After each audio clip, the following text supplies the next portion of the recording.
Agora, diante desses resultados todos, quem se saiu melhor? Nós vamos falar agora com o estrategista-chefe da Avenue Securities, William Castro Alves, também conhecido como Will, que gentilmente nos atende diretamente de Miami. Will, obrigado pela presença aqui no Business. Falando de todos esses resultados de Amazon, de Meta, de Microsoft, de Google, quem foi, na sua avaliação e também do mercado, a melhor surpresa, o grande destaque? Boa, muito obrigado aí pela participação, pelo convite, prazer estar aqui falando com vocês. Acho que tu já comentou bem ali, em termos de surpresa positiva, a Meta Platforms, a dona do Facebook, do Instagram e WhatsApp, foi a que mais surpreendeu e não por acaso as ações repercutiram muito forte e positivamente, né? Essencialmente aquilo que tu bem comentaste, né? Ou seja, se no passado o Mark Zuckerberg ele vinha tentando seduzir o mercado com a ideia do metaverso, de um mundo que vai migrar cada vez mais para um metaverso e mostrar que todo aquele dispêndio e aquele prejuízo que ele vinha tendo no metaverso faria sentido ou gerariam bons retornos para a empresa a médio e longo prazo. O discurso mudou. O discurso agora é de eficiência, de otimização, de foco em resultado. Ainda que é bem verdade, né, que o metaverso continue sendo um vetor bastante negativo para os resultados do Facebook. Mas quando ele vem e dá uma projeção de receita melhor do que o mercado estava esperando, depois de 3 trimestres consecutivos de queda de receita, o Facebook consegue apresentar um crescimento que ele é bem modesto, de 3% de receitas, mas ainda assim, o fato de romper com aquele ciclo de quedas de receitas, trazer uma projeção para os próximos trimestres mais favoráveis também, sob o ponto de vista de receita e de menores custos olhando à frente, e isso fez com que, de fato, a surpresa positiva, né, do Facebook ou da Meta Platforms fosse a maior entre as Big Techs. Bom, então quem mais chamou a atenção na sua avaliação é a Meta. Agora, qual que é o futuro de todas elas, assim? Vamos falar de curto prazo. Eu sei que o mercado financeiro não gosta de falar de muito curto prazo, mas eu queria perguntar para você, porque eu lembro do último resultado da Amazon, que a projeção, o último resultado que eu digo é do ano passado, eles faziam projeções não muito positivas, ou pelo menos projeções que o mercado não enxergava com bons olhos. Mas agora, por exemplo, a Amazon enxergou uma projeção ótima, com um aumento, inclusive, de vendas. Agora, qual que é o futuro delas a curto prazo depois desses meses caóticos aí, com milhares de demissões, uma realidade que todas elas desconheciam, dado que são as empresas mais valiosas do planeta? Uhum. Não, com certeza. É engraçado como tudo é relativo no mercado, né? Se você pegar resultado por resultado, não dá para dizer que esses resultados foram extraordinários, essa que é a verdade. Você pega, por exemplo, o Google, teve um crescimento de receita só de 6%, que é praticamente o que a gente vem tendo de inflação aqui nos Estados Unidos. O Google, inclusive, perdeu 8% de lucro, né? O lucro reduziu. A Meta, o lucro reduziu mais de 20%.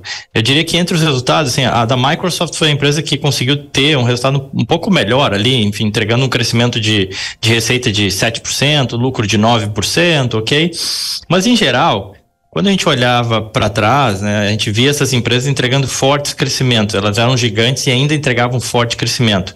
Essa não foi a realidade do primeiro trimestre. Já houve um ajuste, né? Ou seja, essas empresas já estão percebendo um pouco dessa ciclicalidade que a gente vê da economia americana, que passou por uma grande recessão ali em 2020, voltou com tudo em 2021 e a partir de 22 começou a desacelerar e segue desacelerando. Foco dessas empresas cada vez mais, o Google reforçou isso de otimização de resultados, foco em coisas que gerem eficiência para a empresa, redução do seu tamanho, demissões e, eventualmente, recompras de ações como forma de sustentar a sua ação. Eu acho que, olhando para frente, a tônica ela não mudou muito, ainda que, eventualmente, tenha sido um pouco melhor, né, ou menos pior, do que o mercado vinha projetando para algumas delas, né? Agora, Will, você acredita que os analistas de Wall Street, você que está nos Estados Unidos e acompanha mais de perto, inclusive, eles não estavam pessimistas demais aí com os resultados das empresas americanas? E talvez a realidade mostrou outra coisa? Eu diria que isso faz parte, é normal, é o modus operandi, digamos assim, de Wall Street, né? Você joga as expectativas para baixo para dar uma margem, ou seja, para... será que o preço da ação ele incorpora essa menor projeção, e ainda assim, dada essa menor projeção, será que ainda tem espaço de valorização? Será que ainda vale a pena carregar determinada ação? Então é mais ou menos assim que os analistas atuam.